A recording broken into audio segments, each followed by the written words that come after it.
Do you ever wonder what would happen if... If you give a dad a podcast. I'm what you call a nerdy fan. I nerd out at this stuff hardcore. You'll hear me talk about anime on here. You'll hear me talk about Power Rangers. You'll hear me talk about wrestling on here. Okay. I had an axe handle with a Twisted Tea on it. It was right after that Twisted Tea video went viral. And man, they went out and grabbed it and smacked a dude in the head with it. It was so... That's great. I'd like to think of this podcast as a nostalgia moment for me. It's a show where I can talk about whatever I want. I'm a human animal chiropractor. There was a picture of me. It looked like I was on the side of a ramen box over in China. But So I took my kids with me to Comic-Con. I thought that was really cool. Well, I don't know if my wife should listen to this podcast. We'll cut that part out. You hope. Be like, and then Robert said this. If You Give a Dad a Podcast. Available now on all podcasting platforms.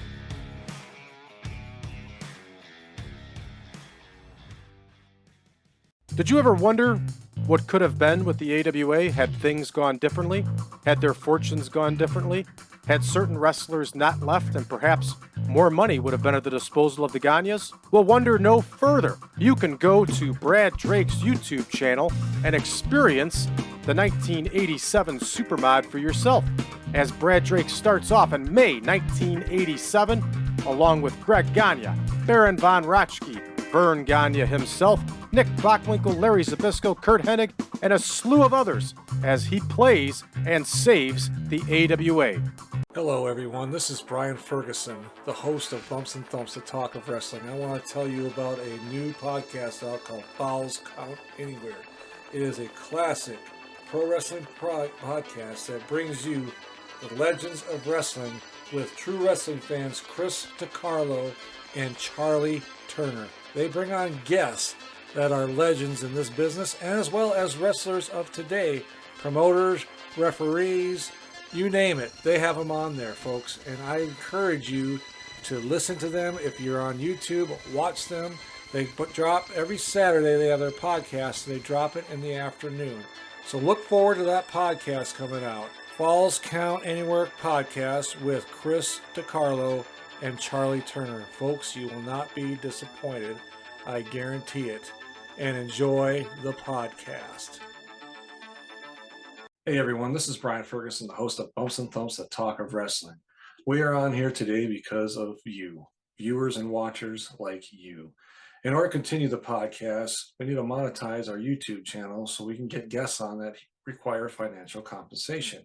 That's where viewers like you come in. If you subscribe today, we can get that number up to 1,000. And as an incentive, the 1,000th subscriber will receive a free t-shirt just like this and receive a book from the legendary George Shire on his Minnesota Golden Age of Wrestling, from Vern Gagne to the Road Warriors, signed by George Shire himself.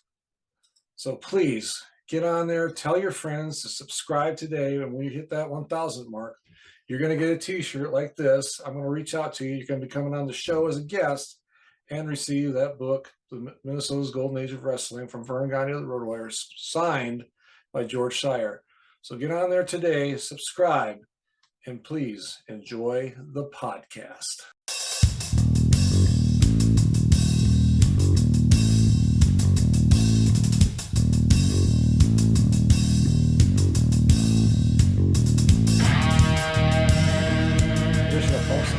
Talk of Wrestling. I'm Brian Ferguson. My guest today is a photographer who has photographed many pro wrestling stars, matches, world events, as well as been in the ring as a wrestler, manager, and boxer. He has also written a book titled When It Was My Life on Both Sides of the Camera. It is my pleasure to introduce Mr. Scott Romer. Scott, thanks for coming on today. Brian, thank you so much for having me as your guest. Oh, It's my honor to speak on Bumps and Thumps. thank you. I appreciate it. When I reached out to you, you responded right away. Sometimes it takes time, and you responded right away, so I really appreciate it. So, so let's talk a little bit starting out about how you grew up. I know you're from Indiana originally. Growing up, life as a child, and some of your schooling, if you would. Well, I grew up as a hyperactive toddler, which led into my adulthood. I always had a fascination for championship wrestling, professional wrestling.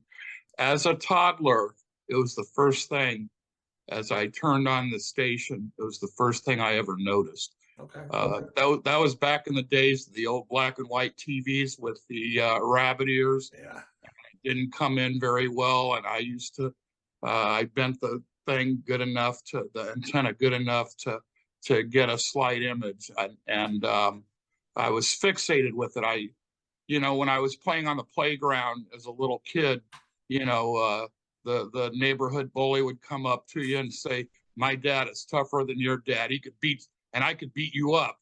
And yeah. I probably got beat up a few times, but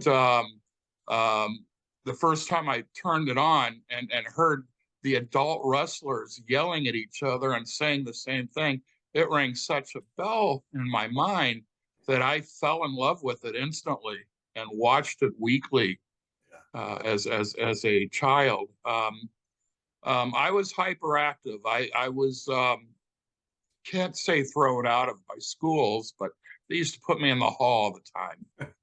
And my mom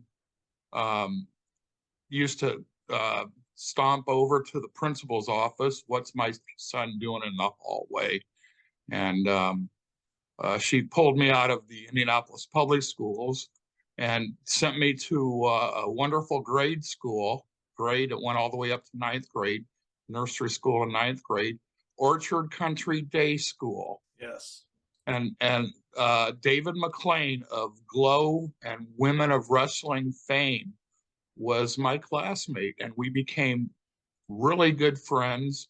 And both of our parents used to drop us off at the wrestling shows. We would go together, and he and I would bring our cameras, and we'd sneak over to ringside, take a few pictures. The cop would throw us out. We'd go to the other side and lay low, take a few pictures.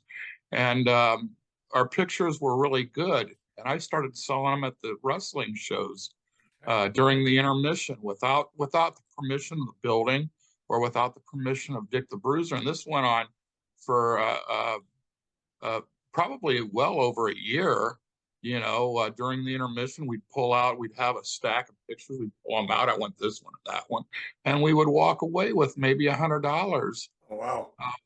Which was good money back in the 60s. And I was selling my pictures were good enough. I was selling them to Norman Keatzer's Wrestling News. He had a regional magazine. It was national, but it was regional. So he had WWF, AWA, Portland. They were different issues, and I would shoot for the AWA WWE Stranglehold edition.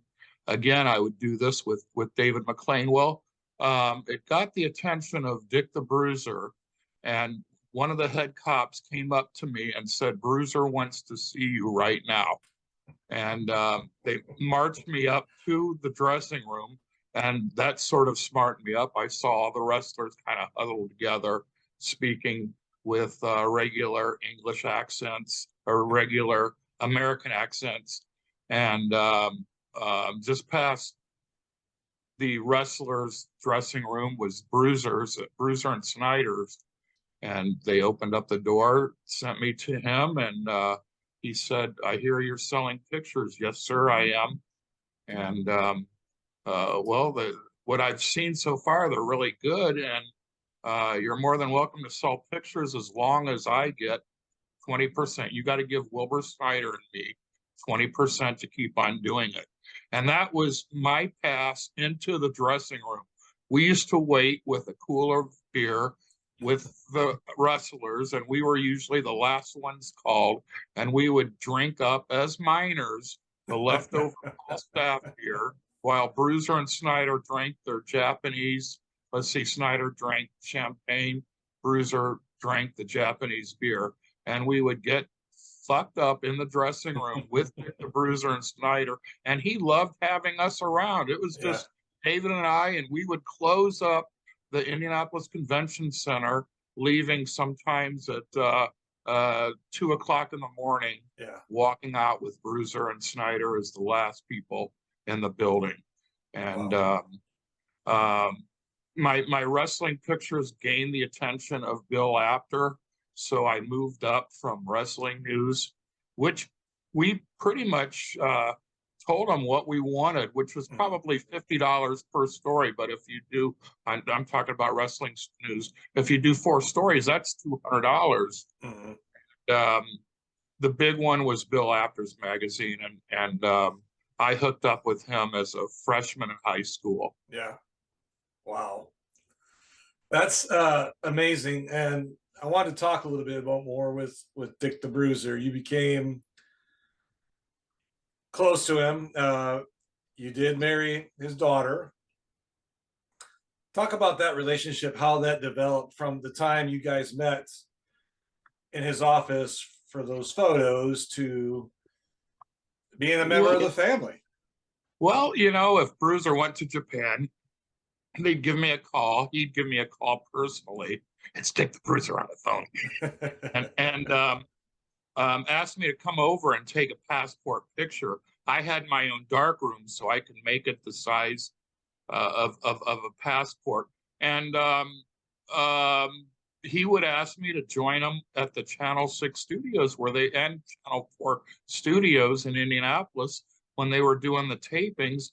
And I would help carry the big 32 and 72 millimeter heavy tapes out to his car, and glad to do it, and sit around, watch the promos. And I got to learn a little bit about the business. My ex-wife, Michelle, beautiful woman, was married to Spike Huber.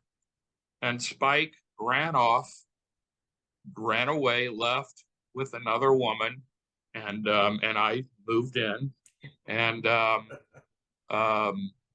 6 months later, I was married to Michelle, and I was Dick the Bruiser's son-in-law. And that during that time, he created a role for me to play, which was a manager. They called me Saul Creechman. I was a combination of Eddie the Brain Creechman from the Sheik's territory, and Saul Weingroff, who was a well-known manager in the southern states, Tennessee. And so I became Saul Creechman, a bad guy manager. Wow. And they really didn't train me that much other than what I got in the ring. I was actually wearing gym trunks my first few matches, and they were pulling them down and pulling out, tying me up on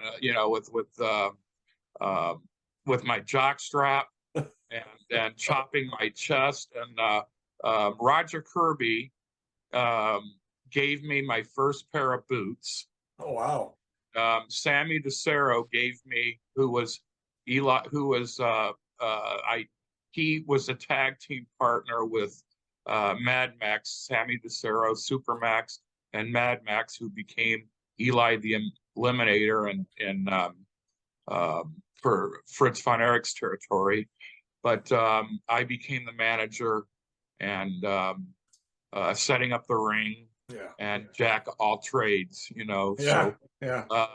But I was mentioning yes, I was married to Michelle, Bruiser's daughter, for about 5 years. And she was a wonderful woman, but only had a spending problem. And I just couldn't afford her. So I had to go. And then she married the Golden Lion. And Tim Riplogle, he's a really nice gentleman, wrestling promoter in the Fort Wayne area. He became the son-in-law after me. Same thing, he couldn't afford her, so he brought me and Spike in on a wrestling show in Fort Wayne that he was managing, and Michelle led the way with the Bruiser dog, and we all got into the ring somehow or another. We got knocked out or whatever. Tim and I, or we were selling or whatever. but she ended up leaving with her first husband, Spike Huber, and been married ever since, living in a beautiful home. The kids are normal and doing wonderfully. They're not kids anymore; they're adults. Right. And we're all friends. Everything's cool. Now I had a stroke shooting Rip Rogers' high school reunion back in August, and I was in the hospital for over 2 weeks, and heard from Michelle, and it was nice that she was thinking about me. So if she's watching, thank you, Michelle, and you always be in my heart. Yeah, that I remember seeing that on Facebook with your stroke, and when I saw you at Cauliflower Alley Club, I was very happy that you were doing so much better, because that had just happened the month before. And I was wearing one of those colostomy bags or whatever you call it, couldn't control my peeing, and I thought my life was over. And Bobby Fulton had throat cancer, and his throat got clogged up, and he was on a feeding tube. Well, I'm on a feeding tube as well, but I outgrew it. I'm still wearing it. It's right here. I don't mean to gross anybody out, but I'm sorry, we can't. You're gonna, yeah, there you go. Okay, yeah, wow. Right. So I thought back of Bobby Fulton and how he conquered his cancer, his positive outlook, and I picked myself up and said, I'm not going to live like a interval, or whatever the word is I'm looking for. And so I, without use of a walker, which I've still got, I went to the CAC, and it was the best therapy I could have. I walked the runway going to the airport. I was doing occupational and speech therapy, so I was learning to walk again shortly before the CAC. And since I got home, I haven't used the walker. I've been a problem patient, I guess you might say. Well, no, I mean, it just shows that you're determined to get back to your normal self as much as possible, and I commend you for that, because some people would feel defeated and just roll with it and use the walker and do that. So I commend you for that, sir. Well, thank you very much. I'm far from 100%, and my in-ring days are probably done. I would manage every few months and hang out with the guys, and it's nice. I'm not real crazy about today's product, but I put up with it because I still like to stay relevant, and I've got a book to sell, so I do go to different fan fests and wrestling shows with my good friend Rip Rogers. Okay, well, that's great. Yeah, we'll talk about that book here in just a few minutes, a little more in detail. Want to talk to you a little bit, if we could, about your traveling. You did a lot of pictures. There's a lot of photos you did. One of the most famous ones was the one that Dark Side of the Ring, Bruiser Brody one. Where was that taken at when you did that? Do you remember? I think that was Dallas, Texas. Okay. Because I think it was Dallas, Texas. Okay. I in my career as a professional wrestling photographer, I worked during the heyday, during the 80s, with all the major wrestling organizations. And I never had to reach in my pocket to pay for my expenses. I was working with Japan's Gong Wrestling magazine. Publishers are Nippon Sports. My agent was Wally Yamaguchi, and he took care of me. And I would be a ghost photographer, meaning my pictures were in another magazine called Deluxe. It was also a baseball wrestling magazine in Japan. Baseball is the #1 sport, and wrestling is #2. So that gave me the connections with Inoki and Baba and and Onita. Okay. So in addition to Gong magazine, I was working with Bill Apter. Now, what I would do is Gong magazine, I used to get the wrestlers' addresses and their telephone numbers and help get them booked in Japan. Okay. So Wow. I was a baby-faced photographer with all the boys. I never had problems with anybody. Whispers would be around, be good to him, blah, blah, blah. And with Apter, I did a lot of front covers, my most famous one being a David Von Erich with the claw on Ric Flair, where you can see Ric Flair's dental work. It's a real close-up. Wow. I did that in St. Louis. My big areas were I worked with Memphis, Christine Jarrett, Jerry Jarrett's mother. I would work all the different Memphis areas, which was Louisville, Nashville, Memphis, and St. Louis Wrestling Club for Bob Geigel, president of the NWA, who was in partnership with Harley Race. So I had good, strong,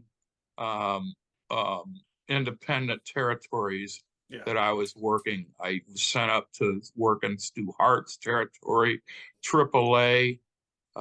Carlos Piñez, I think was his name, who owned AAA at the time. And I am also responsible for, I'm the photographer for the infamous Onita stabbing angle. Let's talk about that. Let's talk about that. Well, I was sent to Puerto Rico. They wouldn't tell me why. Met up with Onita, who had a limousine, and Jimmy Suzuki. Jimmy was in on it. And it was just Jimmy and me, Victor Quinones, who was part owner of WCCW. Is that what it's called? World Council Championship Wrestling. World Wrestling Council, WWC, Owned by partners Jose Gonzalez, murderer of Bruiser Brody, Carlos Colon, and Victor was one of the owners, and he was with us the whole time. Was picked up in a limousine, driven to, and I didn't know where they were taking me. I'm just really thinking it's cool that I'm with these stars. And traveling, you're not, they want you there. You don't ask questions. Right. And I grabbed Onita's bag and walked into the building, and sitting at the door was Jose Gonzalez. I walked in and looked him straight in the eye and waited for Onita to come, and protect me or whatever, it was really a strange situation. Then other photographers from Japan showed up, and I still didn't know what we were doing. So they did the fake contract signing. They beat up Onita, he gigs, and everybody from the Puerto Rican area left the building, leaving us with just Onita, the other photographers, Jimmy Suzuki, and Victor Quinones. And at that time, after everybody left, Onita is taking a blade and slicing into his own stomach and having me take pictures holding a stomach as though he had been stabbed. Now, he wasn't getting very much blood, so it didn't work. I was hearing him, and then he'd slice it, and not enough to make a good visual. So I told him, there's a lot of blood on your head and also what spilled on the floor. Just scoop it up and put it there. He did. And I'm taking pictures, and I'm looking around like, why is everybody watching me take pictures?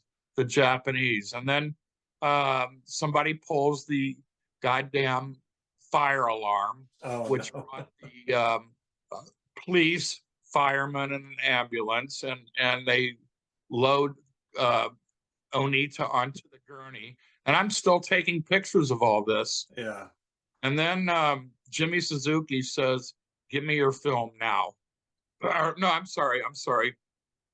Then we went to the hospital where Onita was at, and they had given him a stitch. So I got pictures of him in his hospital bed. And then the limo took us to like a CVS, a drugstore where he rented crutches and put on a sling. So I'm taking pictures of Onita hobbling around the airport with crutches and his head bandaged up and a sling.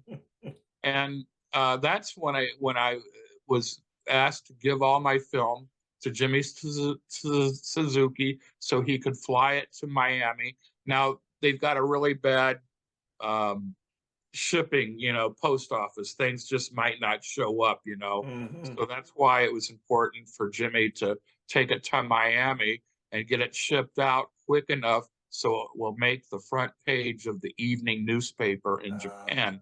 And it did. There were pictures of Onita pretending to be stabbed, bleeding everywhere. And a headline was Jose Gonzalez tried to kill Onita. Outrage photos by Scott Romer.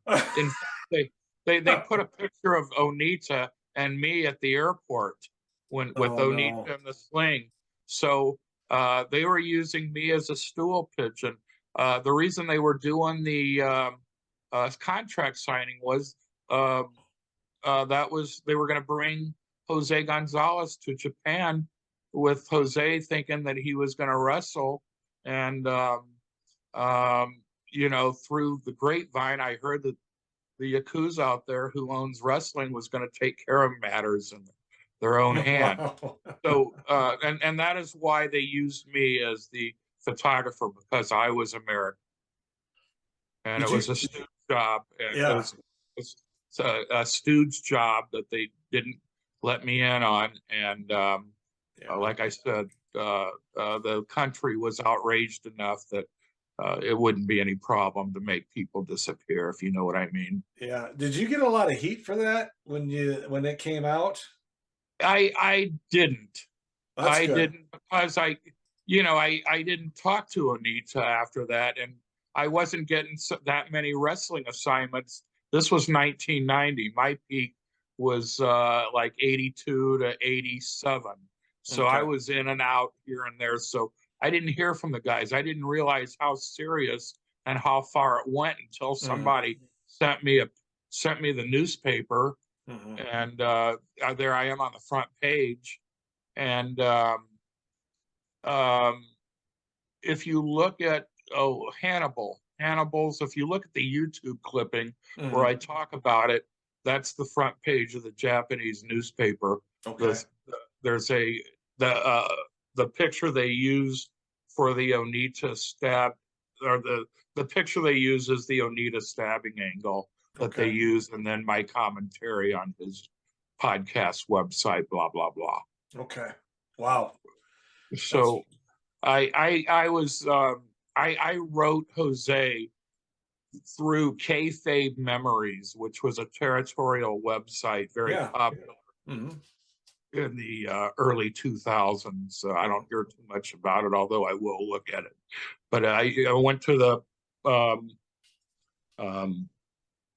Puerto Rican section of it and wrote down, after I figured it all out. It took me a while to figure it all out. Yeah. So. Wow. I forgot to mention it. I didn't mention this in the book. So I'm going to tell you, I've only told one other podcast. Let's I hear was it. thinking, what made me so much different than the other photographers? No, I'm good. Maybe it was my personality. I didn't cause heat. I dress good. But just like the wrestlers, I had girlfriends in different territories. And I was used as a stepping stone so they could get backstage or whatever, or up to the ring or whatever, to get noticed by the other wrestlers. But being a stepping stone and getting laid isn't a bad situation to be in. No. I wouldn't give it up. So after the wrestling shows, these girls would pick me up, or girl at the time, different girl, would pick me up. Yeah. We'd go back to their place and do it, and I would then pull out my camera, and they let me take nudies of them. Oh, So God. during my so I could just see, I would send the film unprocessed to Japan, and Federal Express them, and they would develop them themselves. And can you imagine their look? Oh, picture, and then all of a sudden, here comes the nudies. So, I did that 4 or 5 different times. So it kept getting me gigs. So I became, I'm up there, I think, with George Napatopolis. How do you pronounce his name? George Navatopoulos? Right. That's it. Right. And Bill Apter, and so I made my name in the business. Oh yeah, yeah. And I forgot to mention that to Cosper for the book. That's great. Let's talk about your book. When It Was My Life on Both Sides of the Camera. Put it there. You go. Amazon. Yeah, there it is. Amazon, you could get now. If they use the bump, if they can write me on my Facebook page, okay, let me know that they are a Bumps and Thumps listener, and I will pay for postage. So with me, you could get, $20 will get you the soft cover book. Okay, I'll pay for postage. Write me on Facebook, message me, and I'll write back, and then you do PayPal or whatever. Yeah. But I will autograph it. Now, also, you could go to Amazon and get it. Now, I'm not going to get any. My commission isn't as big when or John Cosper's isn't as big when it comes to when it goes through Amazon. But it's one day. And it won't be autographed by me. No. So we'll have that description all down in the description, all your information about your Facebook and everything. Well, let's talk about it a little bit. So, when I did the intro, you've been a photographer, wrestler, manager, even a boxer. So I want to talk about this boxing thing. I mean, that surprised me. What was that like for you?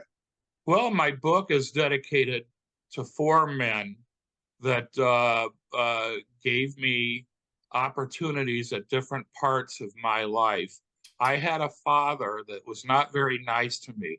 So I found 4 fathers during my youth and adulthood, one being Dick the Bruiser, another one being Sam Miniker, who was Dick the Bruiser's ring announcer, the other one being Fred Burns, who was a Midwest boxing promoter, and Dick the Bruiser, Fred Burns, Sam Miniker. Okay, I named them all. And George Randazzo. I apologize. George Randazzo, who was president of the National Italian American Sports Hall of Fame. And that's owned by their directors are a lot of influential wise guys, I guess you might say. It still exists to an extent. Yeah. And I became George's personal photographer. And he was also a boxing promoter as well. And I became Fred Burns's boxing photographer, and we shared an office together. We promoted matches all over the country. And we built records for fighters. And then what you call is when they box for big bucks, but they're not going to win, I was sent to different places around the world to escort the fighters where they could fight the homecoming, the Homewood fan or the Homewood boxer and the big ticket seller in different countries is what I'm trying to say. You call that cashing in. Okay. I was a mule. If they got $20,000, I would carry $10,000 back. I would also see to it that they got their road work in and got their hands wrapped and got paid. Sometimes I would chase down. It wasn't as luxurious as you think it would be. Yeah. There were a couple times I had to track down promoter, but I would regularly go to Denmark or Germany, France, Denmark, Mexico, Canada, and take fighters, and made all kinds of connections in the boxing business. 90s and early 2000s, I guess you might say. Okay. I'm not doing it so much anymore, Yeah.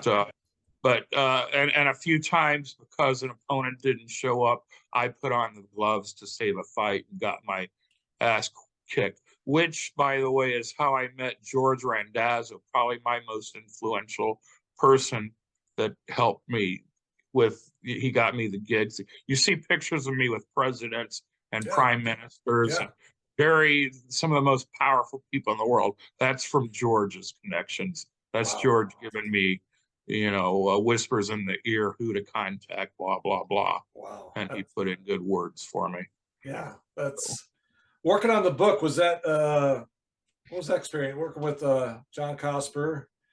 What was that like for you, putting all that together? Well, I met John at a fan fest. I think it was Heroes and Legends in Fort Wayne.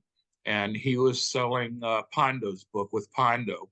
And I told John a little bit about me and, hey, I work with presidents, blah, blah, blah. And a couple months later, he called me up and said he's ready to work on a book.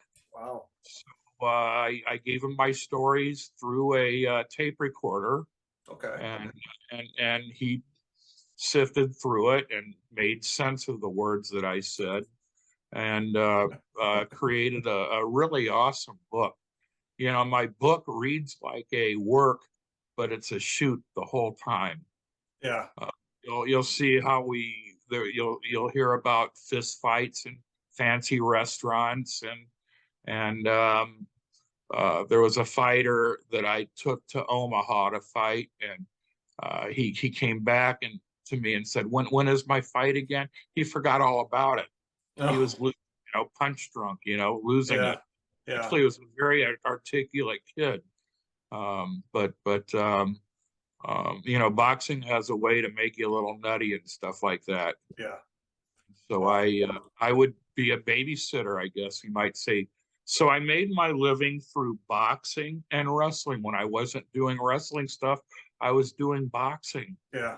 Wow. So, lived off of a beer budget, but that's what makes it that much more interesting, that I did find people to pay me to get these gigs in Washington, D.C., working with presidents and getting Secret Service clearance. Yeah. Wow. That's amazing. I read a little bit about that the stuff you sent me. You have a pretty amazing career for all you've done and everything. I wanted to ask you this on the wrestling side. What was besides Japan, obviously what was one of your other favorite promotions to work with and take pictures besides Japan and Indianapolis, Dick the Bruiser's territory? Well, all of them had it was so much different than Dick the Bruiser's territory. So getting out there and seeing what wrestling was like in other areas, seeing that they were not great big guys like the Rock and Roll Express, the Von Erichs, seeing these true athletes and much, much younger. Yeah. So it was, it smartened me up on every territory has the son-in-law or son that's the big superstar, and so, early on before the WWF took over, I did Calgary, Canada, and saw Bret Hart, a young Bret Hart, who then was like Spike Huber for Dick the Bruiser, a son-in-law, blah, blah, blah. So I got to see that there's different wrestling out there, guys that are in shape. They were using music. And I have a good relationship with a lot of them still, a lot of the old time guys, thankfully through Cauliflower Alley Club. Yeah. I was going to ask you about that. getting involved in that, you're one of the official photographers. You're on the website. How did you get involved with the CAC? Well, I've been hearing about it for years, and even even when Mike Mazurki was the president, he was an actor, and then I never really paid a lot of attention about should I go or whatever. And 2011, I think, was the first time I went and I fell in love with it. Darla Skaggs, who makes you feel very warm and welcome. She was a big fan in St. Louis, and used to talk to me every show that I went out there. She was like family, and so there was a 30-year period that I didn't see these people, and then we connected through Cauliflower Alley Club, and they're still like family. We didn't miss a beat on our friendship or talking about when this happened, that. You've got Herb Simmons, great man, and I'm really happy with what they've done with the new staff. Rich Engling, I think is his name. You've got Brian, of course. You've got Darla, and even Barbara Goodish helps out. So I still have a lot of enthusiasm, and I feel it's a club that will have me as a member. And so I do the pictures and send them. I don't know I have no control on what's used for the ear, but I send pictures and enjoy doing it. Yeah. Oh, it's a great organization. I went this past fall. That's how I met you. I absolutely enjoyed it. My wife went with me, and she actually enjoyed it. She's not a big wrestling fan, but she liked the interacting with the group and the people there, because it's very friendly. It's very fan friendly oriented, because the fans are there, to pay tribute to these great legends, and it was a lot of fun. I really enjoyed it, and we plan on coming back for future reunions. So we're excited. Well, I was there the year before, and tragically, a lot of people that were there died of COVID. Tom Casante, he was a wrestling manager. They hadn't heard from him. They found him decomposing in his hotel room. I think Sabu found him. You've got the belt maker, Reggie Parks.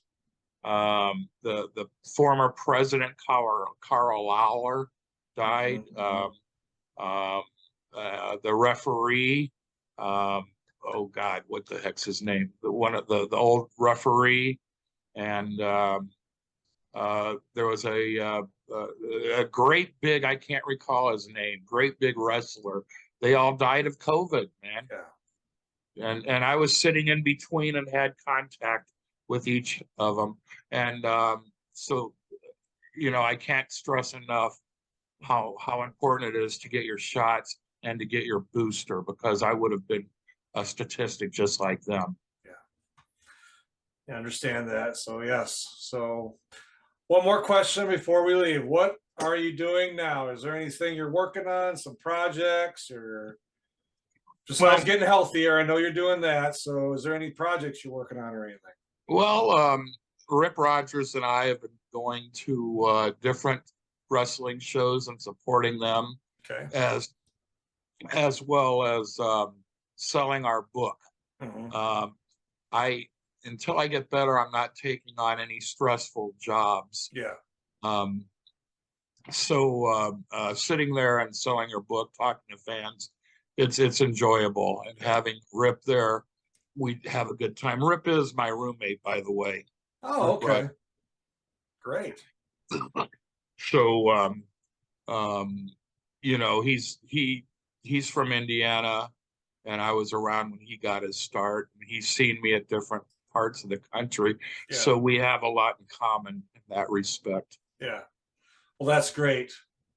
Thank you. Ladies and gentlemen, Mr. Scott Romer, sir, thank you for coming on. Buy his book, ladies and gentlemen. I'll have the information down at the bottom. Like he said, if you will put his Facebook information on there, message the man.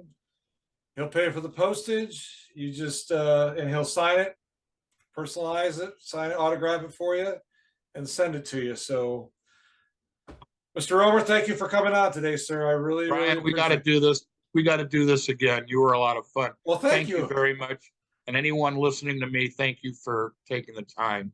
I enjoyed it. Call me again. We'll do it one more time. Yeah, I appreciate it, sir. Thank you.